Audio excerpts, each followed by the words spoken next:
السلام علیکم۔ Urdu centre app میں خوش آمدید۔ لوگوں کے ہجوم میں اچانک چیخوں کی آوازیں بلند ہوئیں۔ کیتھرین، جس کے پاؤں اور گلے میں زنجیریں تھیں، دو سپاہی اسے کھینچے چلے آ رہے تھے اور اسے چابکوں سے مار بھی رہے تھے، جس کی شدت سے کیتھرین کی چیخیں بلند ہو رہی تھیں۔ کیتھرین نہایت خوبصورت لڑکی تھی، اس جیسی اور کوئی بھی لڑکی نہیں تھی۔ اسے چبوترے پر لا کر کھڑا کر دیا گیا اور بستی کے سردار گراہم نے کھڑے ہو کر اعلان کیا کہ چونکہ کیتھرین سے جنسی جرم سرزد ہوا ہے جس کی سزا موت ہے، یہی وجہ ہے کہ ہم یہاں موجود ہیں تاکہ کیتھرین کو اس کے کیے کی سزا دی جا سکے۔ اس پر کیتھرین نے چلا کر کہا کہ اس پر بہتان تراشی کی گئی ہے اور وہ بے گناہ ہے۔ اگر اسے سزا دی گئی تو اس کا خمیازہ تمام بستی والوں کو بھگتنا پڑے گا۔ سزا اس کے بجائے سردار کو ملنی چاہیے، جس نے اپنی سرداری کی آڑ لے کر اپنے ناپاک ارادوں کی تکمیل کرنی چاہیے، اور جب اس نے انکار کیا تو یہ سزا تجویز کر دی۔ جس شخص کے ساتھ اسے منسوب کیا گیا ہے وہ بھی بالکل بے گناہ ہے۔ بہتر ہے یہ کہ پنچایت اپنا فیصلہ تبدیل کر لے۔ ابھی کیتھرین نے اتنا ہی کہا تھا کہ سردار نے آگے بڑھ کر اس کے منہ پر ایک زوردار تھپڑ مارا اور جلاد سے کہا کہ سزا میں تاخیر نہ کی جائے۔ چنانچہ جلاد نے فوراً ہی کیتھرین کو اپنی تیز دھار تلوار سے اس کی گردن اڑا دی۔ لیکن یہ کیا ہوا؟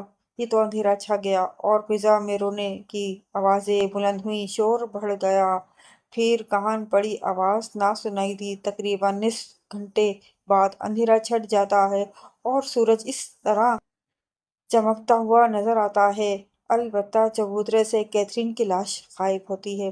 وہاں خون کا ایک قطرہ بھی نہ تھا۔ سب نے دیکھ کر یک زبان ہو کر کہا کہ کیتھرین واقعی بے گناہ تھی۔ کیتھرین کے واقعے کو کافی عرصہ گزر گیا۔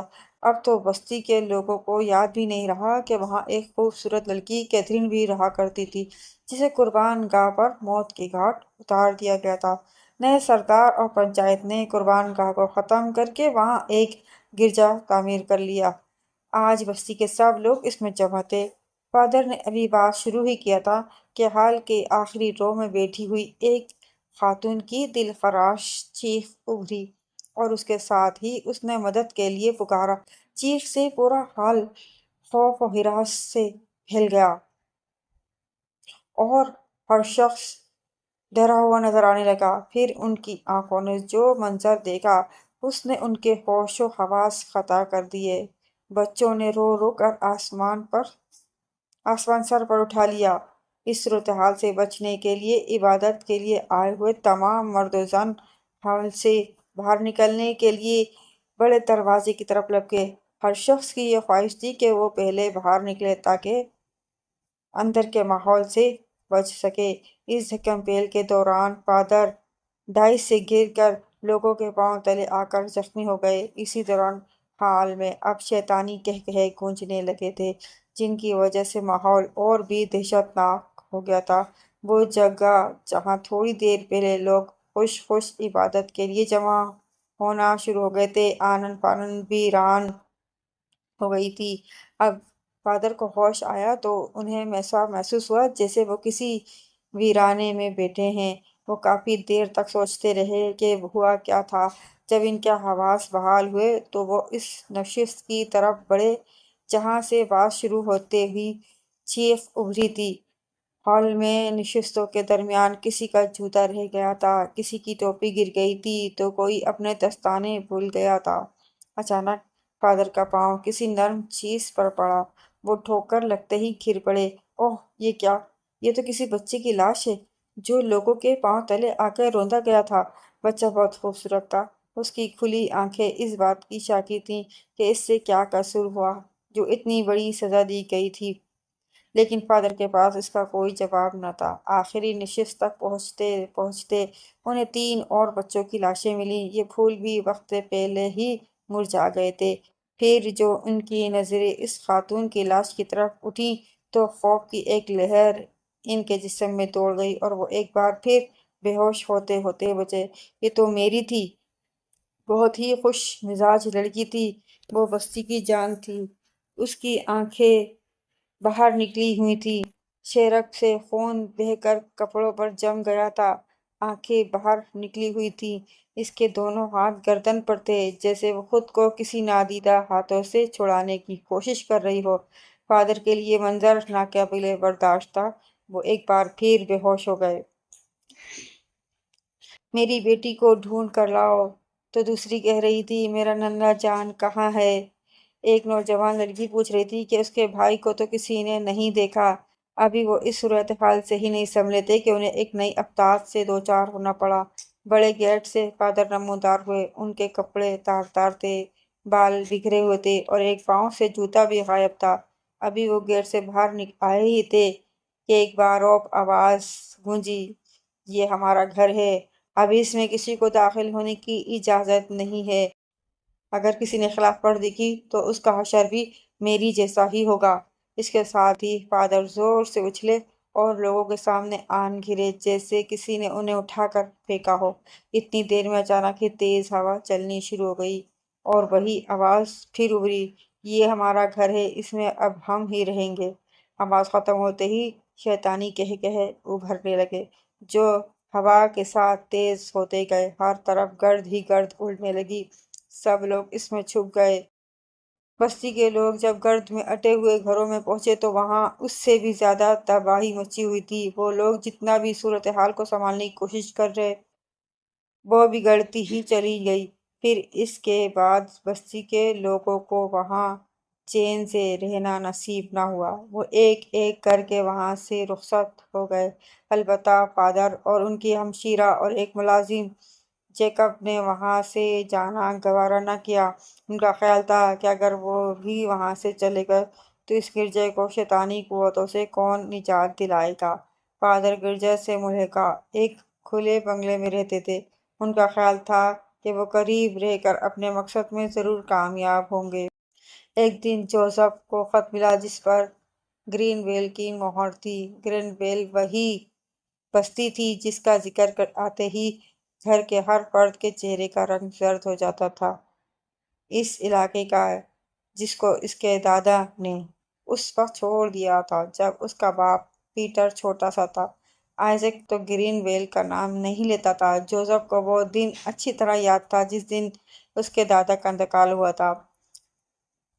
ڈنکن کی چیخوں سے پورا محلہ ہل رہا تھا۔ ایسا لگتا تھا کہ کوئی نادیدہ طاقت اس کے گلے کو دبا رہی ہو اور وہ خود کو سے چھڑانے کی جدوجہد میں مصروف ہو۔ اس کی آنکھیں باہر نکل آئی تھیں۔ مرنے کے بعد اس کا چہرہ کسی عفریت کے مانند ہو گیا تھا۔ اس کے گلے پر اور چہرے پر نوکیلے ناخنوں سے خراشیں لگائی گئی تھیں جس سے خون رس رہا تھا۔ اس کی لاش بڑی چارپائی پر پڑی ہوئی ملی تھی۔ کسی نے اس کا سر تن سے جدا کر دیا تھا۔ بازو توڑے مڑے تھے، ٹانگیں بھی توڑ دی گئی تھیں۔ بظاہر ایک قتل کا واقعہ تھا، لیکن خون کا ایک قطرہ بھی دکھائی نہ دیتا تھا۔ مارنے والے نے آئزیک کی بھی آنکھیں نکال دی تھیں۔ خط دیکھ کر جوزف کو سب کچھ یاد آ گیا۔ مہم جو جوزف نے گرین ویل جانے کا فیصلہ کر لیا۔ وہ دیکھنا چاہتا تھا کہ وہ کون ہے جس نے اسے وہاں آنے کی دعوت دی۔ مسٹر لیپ، مس میری ڈورتھی، مسٹر چارلس، مس جولی کیتھرین اور مسٹر بل کو بھی اسی قسم کے خطوط ملے تھے۔ ہر خط میں کسی نہ کسی کا حوالہ دیا گیا تھا، وہ بھی آ رہے ہیں، اس لیے وہ ضرور آئیں۔ حالانکہ سب افراد ایک سرے سے بہت دور الگ الگ شہروں میں مقیم تھے اور کوئی کسی کو نہیں جانتا تھا۔ البتہ ان کے باپ، دادا، دادی، نانی وغیرہ ایک ہی جیسی اذیت ناک موت سے دوچار ہوئے تھے، اور اسی کے حوالے سے ان کو یہ معلوم تھا کہ یہ لوگ آبائی گاؤں گرین ویل کو چھوڑ کر یہاں آ بسے تھے، لیکن سب حیران تھے کہ ان کو بلانے والا کون ہے اور اس کا مقصد کیا ہے۔ گرین ویل پہاڑوں میں گھری ہوئی ایک خوبصورت وادی تھی۔ ہر طرف سبزہ اور پھلدار درخت، رنگ برنگے پھول عجیب بہار دے رہے تھے۔ اگرچہ بستی اجڑ چکی تھی مگر ویران ہونے کے باوجود اس کا حسن برقرار تھا۔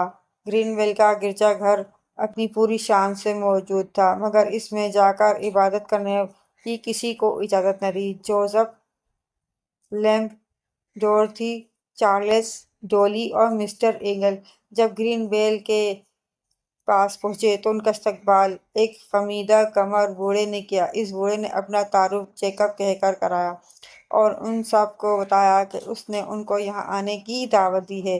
جیکب نے بتایا کہ سب کے لیے ایک ایک گھر موجود ہے، اگر وہ سب اکٹھا رہنا چاہیں تو اکٹھے بھی رہ سکتے ہیں۔ اس پر جوزف نے اکٹھے رہنے کی تجویز پیش کی۔ دراصل اسے مس جولی اچھی لگی تھی اور وہ اس کے قریب خیال تھا کہ اگر وہ الگ الگ رہیں تو نہ جانے کیا حالت پیش آئے اور ایسا نہ ہو کہ وہ ایک دوسرے کو دیکھ بھی نہ سکیں۔ چنانچہ سب گرجا گھر کے قریب ہوئے اس گھر میں جمع ہو گئے جو فادر کی سرکاری رہائش گاہ ہوا کرتا تھا۔ تھکے ہوئے تھے سب، اس لیے اپنے اپنے کمرے میں جا کر سو گئے۔ شام کی چائے جب وہ اکٹھے ہوئے تو اچانک جوزف نے جیکب سے کہا کہ ہمیں یہاں بلانے کا مقصد کیا ہے اور آپ کو ہمارے موجودہ ٹھکانوں کے بارے میں کیسے علم ہوا، کیونکہ جب ہمارے ماں باپ اور ان کے بزرگوں نے ہی ناتا توڑ لیا تھا، ہمیں اس جگہ سے کیسے دلچسپی ہو سکتی ہے؟ اسی قسم کے سوالات دو مہمانوں نے بھی کیے۔ جیکب سب کی سننے کے بعد مسکرا کر بولا، گرجا گھر میں فادر کے بعث کے موقع پر جو واقعات پیش آئے اس کا سب کو ہی دکھ ہے۔ اگرچہ آپ کے باپ دادا نے اس بستی کو چھوڑ دیا تھا اور اس کی بہن اور میں یہاں رہ گئے تھے، ہم نے حتی الامکان کوشش کی تھی کہ گرجا گھر سے شیطانی طاقتوں کو نکال دیں، اس پر اپنا قبضہ بحال کریں۔ اس کوشش میں فادر اور مدر اپنی جانوں سے ہاتھ دھو بیٹھے۔ ان کا انجام دیکھ کر خیال آیا کہ کیوں نہ کسی عامل سے بات کی جائے۔ چنانچہ میں بستی سے نکل کر جگہ جگہ خاک چھانتا رہا اور روحوں کو قابو کرنے کا طریقہ سیکھا۔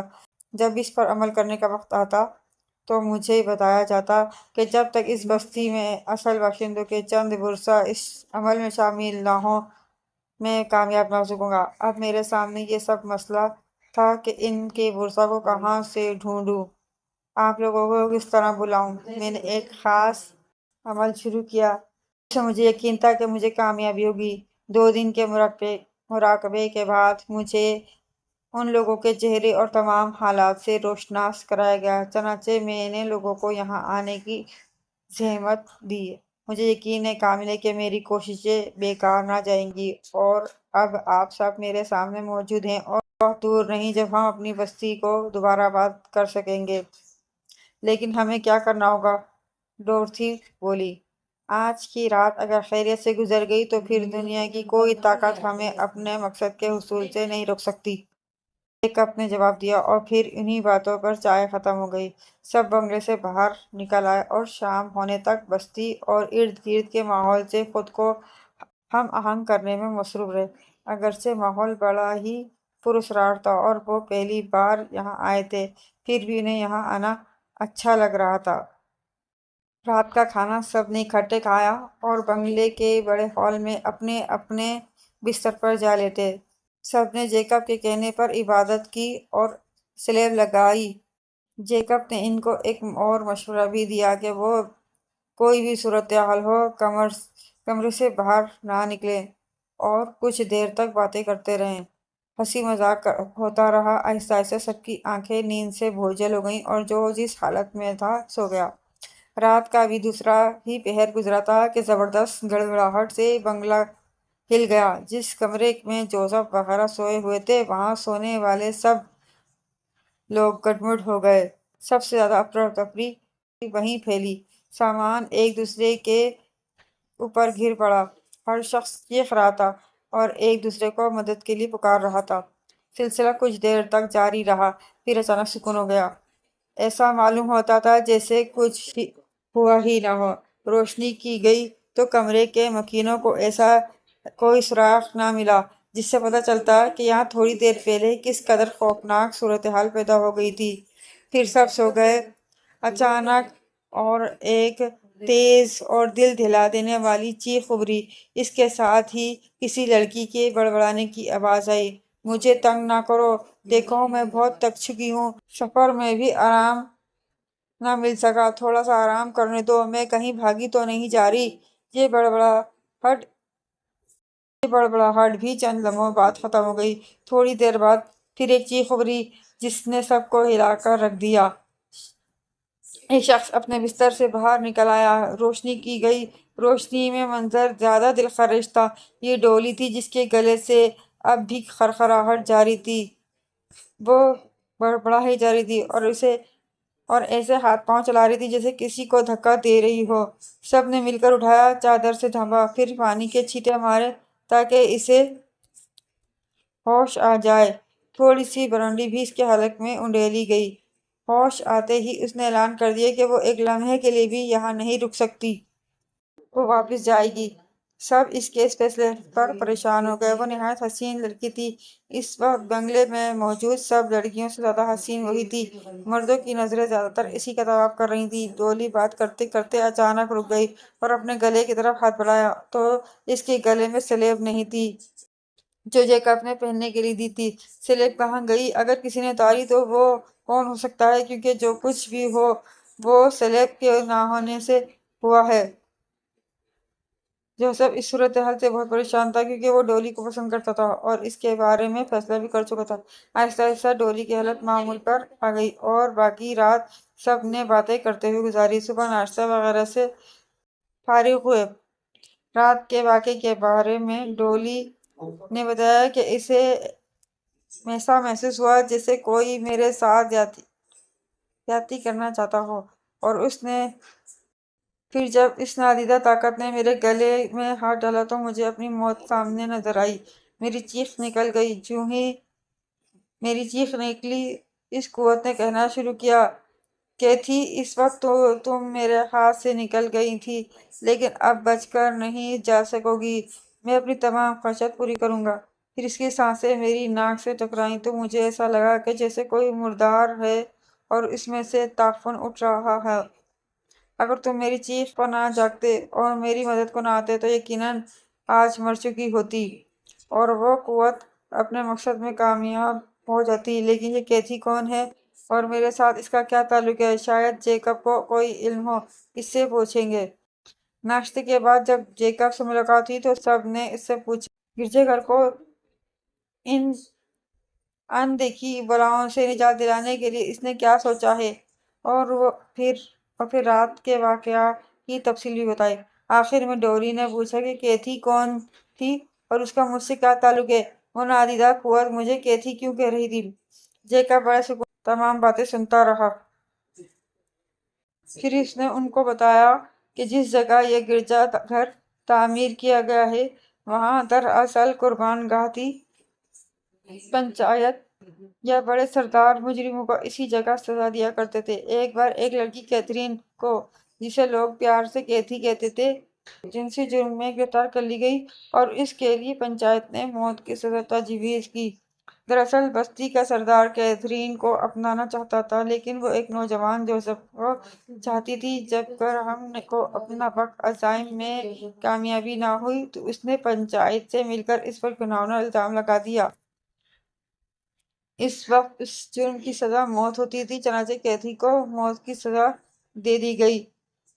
اس جرم سے انکار کر دیا تھا اور جس شخص یعنی جوزف کے ساتھ باورچی کا الزام لگایا گیا تھا اس نے بھی بائبل پر ہاتھ رکھ کر قسم کھائی، لیکن پنچایت فیصلہ دے چکی تھی۔ اس موقع پر عام ساتوں افراد کے بزرگوں نے اس فیصلے کی مخالفت بھی کی، لیکن ان کی کوئی پرواہ نہ کی گئی اور مقررہ دن کیتھی کی گردن مار دی گئی۔ اس وقت عجیب واقعہ پیش آیا۔ جوں ہی اس کی گردن کٹی وہ زمین پر گرنے کی بجائے فضا میں بلند ہو گئی اور دیکھتے ہی دیکھتے سب کی نظروں سے اوجھل ہو گئی۔ پھر جب لوگوں نے قربان گاہ کی طرف دیکھا تو اس کا جسم بھی غائب ہو چکا تھا۔ اس صورتحال نے سب کو خوفزدہ کر دیا تھا۔ اس موقع پر اس شخص یعنی جوزف نے، جس پر اس خاتون سے وابستگی کا الزام لگایا گیا تھا، کہا کہ نہ صرف اس خاتون کی روح بلکہ وہ خود بھی بستی والوں کو چین نہیں لینے دے گا۔ رات کے بعد جوزف بھی غائب ہو گیا۔ اس دن کے بعد ساری بستی شام ہوتے ہی سنسان ہو جاتی، ہر شخص اپنے گھر میں دبک جاتا۔ یہ کیفیت 1 سال تک رہی۔ اس دوران کوئی قربانی نہ دی گئی اور نہ ہی کسی کو سزا مل سکی۔ البتہ جو کوئی اس طرف آتا اسے 2 سائے ڈراتے۔ جیکب کہہ رہا تھا اور سب لوگ ہمتن گوش تھے۔ پھر کیا ہوا؟ ڈورتھی بول اٹھی۔ پنچایت نے فیصلہ کیا کہ اس جگہ گرجا بنایا جائے۔ تاکہ مقدس مریم اور روح القدس کے صدقے ان کی بلائیں ٹل سکیں، لیکن قسمت ان پر ہنس رہی تھی۔ بنیادیں کھودی گئیں۔ جو ہی دیواریں کھڑی کرنے کا مرحلہ آیا، بنیادیں اکھڑنا شروع ہو گئیں۔ پھر ہر کونے میں سلیب ڈال کر بنیادیں دوبارہ بھری گئیں، دیوار بن گئی۔ چھت ڈالنے کا مرحلہ آیا تو وہی سلسلہ شروع ہو گیا۔ کبھی ایک کونے سے اینٹ اڑتی ہوئی آتی اور کبھی کسی کو گھائل کر جاتی، کبھی کسی دیوار پر کھڑا معمار نیچے گر جاتا۔ یہ سلسلہ بھی کافی دن تک جاری رہا۔ ایک دن سب نے مشورہ کر کے مقدس مریم کا مجسمہ سبزہ کے قریب کھڑا کر دیا، اور اس طرح چھت مکمل ہو سکی اور گرجے کی تعمیر اختتام کو پہنچی۔ ادھر گراہم مر گیا۔ اس کی موت کا منظر بھی نہایت ہولناک تھا۔ مرنے کے بعد اس کی شکل بالکل ویمپائر جیسی ہو گئی۔ جب تمام لوگ اس کی آخری رسومات کرنے کے لیے اس کی لاش اٹھانے گئے تو اس کی لاش غائب ہو چکی تھی۔ گرجے کے اندر تو ہمیشہ سکون رہتا۔ گرجے کی اس دیوار کی طرف جہاں قربان گاہ ہوا کرتی تھی، جانے والے واپس نہ آتے۔ پھر آج سے 50 سال قبل بستی میں زلزلہ آیا اور قربان گاہ والی دیوار میں شگاف پڑ گیا، جسے پر تو کر دیا گیا، لیکن یہ معلوم نہ ہو سکا کہ بدروحیں شگاف کے اندر میں کامیاب ہو گئی ہیں۔ پھر اس دن جب باز کرنے کے لیے پادری کھڑے ہوئے تو اوپری نشست پر بیٹھی ہوئی میری کو گلا گھونٹ کر ہلاک کر دیا گیا۔ میری اس جگہ بیٹھی تھی جہاں دیوار میں شگاف پڑا تھا۔ اس کے بعد جو کچھ ہوا اس کے بیان کرنے سے دکھوں میں اضافہ ہوتا ہے۔ وہ دن اور آج کا دن گرجے پر بدروحوں کا قبضہ ہے، اور جو بھی اس کے اندر داخل ہونے کی جرات کرتا ہے، واپسی اس کے مقدر میں نہیں ہوتی۔ بستی اجڑ گئی، سب لوگ وہاں سے چلے گئے، لیکن پادر، ان کی ہمشیرہ اور میں نے یہاں سے جانا گوارا نہ کیا۔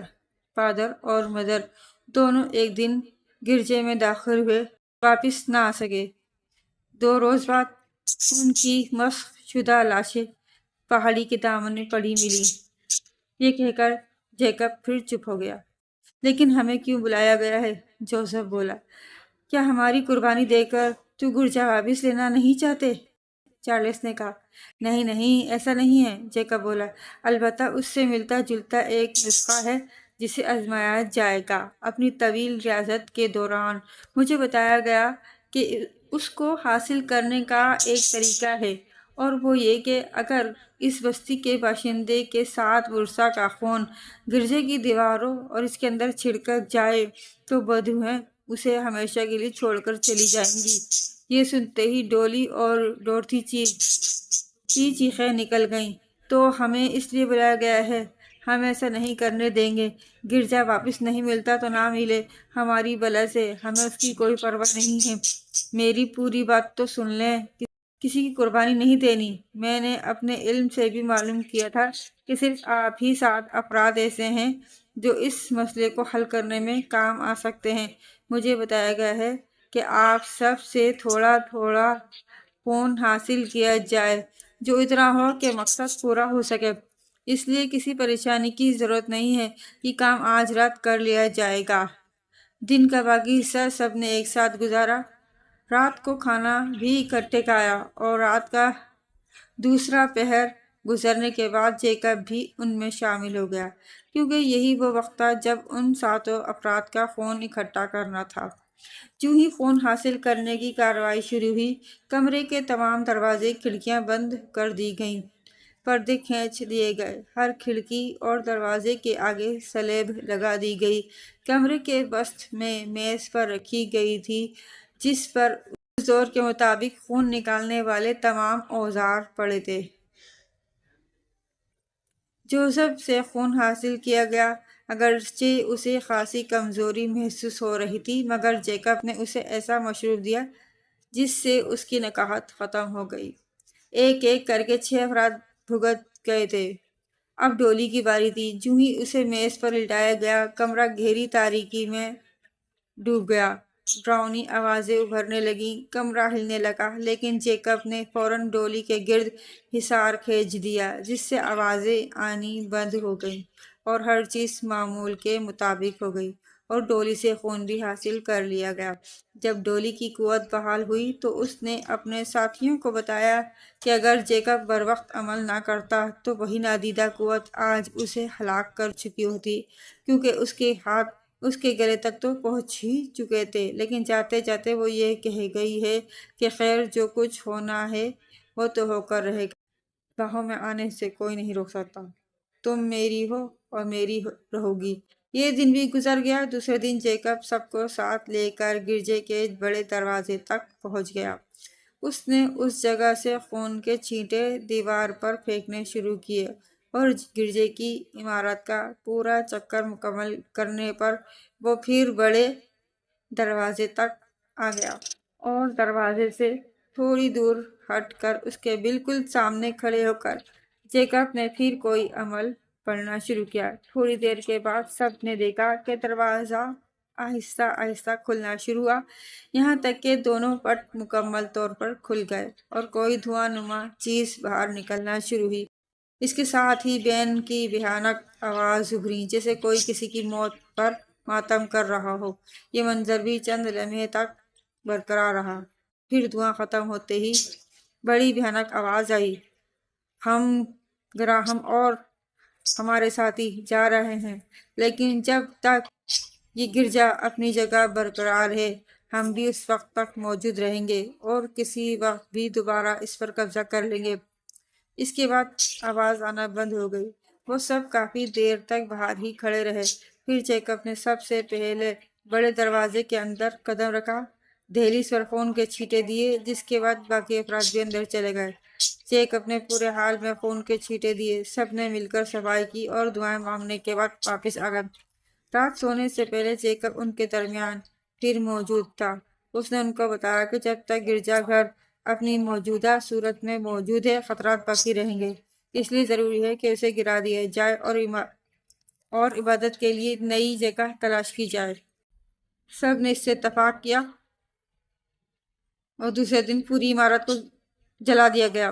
اس کی بنیادیں کھود کر بہت بڑا گڑھا تیار کیا گیا اور ایک بار پھر بہت بڑا الاؤ جلایا گیا تاکہ شیطانی قوتوں کے رہ سہے اثرات بھی ختم ہو جائیں۔ جب آگ بھڑک اٹھی تو سب نے بھیانک آوازیں سنی اور گراہم کا وہ اقرار بھی کہ کیتھی نے چونکہ اس کی شیطانی خواہشات کے سامنے سر نہیں جھکایا، اس لیے اس نے اسے موت کے گھاٹ اتارنے کی سزا تجویز کی تھی۔ اس کا خیال تھا کہ شاید اس طرح کیتھی آمادہ ہو جائے گی، مگر وہ نیک اور پاک باز لڑکی بالکل نہ گھبرائی اور اس نے موت قبول کر لی۔ ڈولی کیتھی کا دوسرا وجود ہے۔ اس رات اگر جوزف نہ آ جاتا تو ہماری تشنگی دور ہو جاتی، مگر تم بھی اس دنیا میں نہ رہتے۔ اتنا کہہ کر بدرو کے کرانے کی آوازیں آئیں جو آہستہ آہستہ معدوم ہو گئیں۔ جیکب جوزف اور اس کے ساتھیوں کی مدد اور تعاون سے ملک کے کونے کونے سے نئے گرجے گھر کی تعمیر کے لیے چند ماہ کی دن رات کی کوششوں سے ایک نئی عبادت گاہ بڑی شان و شوکت سے تیار ہو گئی اور گرجا گھر کی تعمیر مکمل ہو گئی۔ گرین ویل میں لوگوں کا آمد و رفت پھر شروع ہو گئی اور دور و نزدیک کے لوگ یہاں آ کر آباد ہونے لگے۔ پہلے مارکیٹیں بنی، پھر کوٹھیاں، بنگلے، بینک، اسکول وغیرہ سب مکمل ہو گئے۔ دیکھتے ہی دیکھتے گرین ویل نے ایک بہت بڑی شہر کی شکل اختیار کر لی۔ جیکب کو گرین ویل کا نہ صرف میئر بنا دیا گیا بلکہ فادر جیکب کا القاب بھی مل گیا۔ جوزف چارلس کو ان کی بے مثال جرأت پر گرین ویل میں جاگیریں عطا کی گئیں۔ پھر گرین ویل میں حالات معمول پر آتے ہی سب سے پہلی شادی جو گرجا گھر میں ہوئی وہ جوزف اور ڈولی کی تھی۔ ڈولی دلہن کے روپ میں بہت خوبصورت لگ رہی تھی۔ پھر جب رات گزری اور اسی میں جوزف نے ڈولی کا گھونگھٹ اٹھایا اور محبت بھرے انداز میں کہا، ڈولی، اگر تمہیں کچھ ہو جاتا تو میں بھی زندہ نہ رہتا۔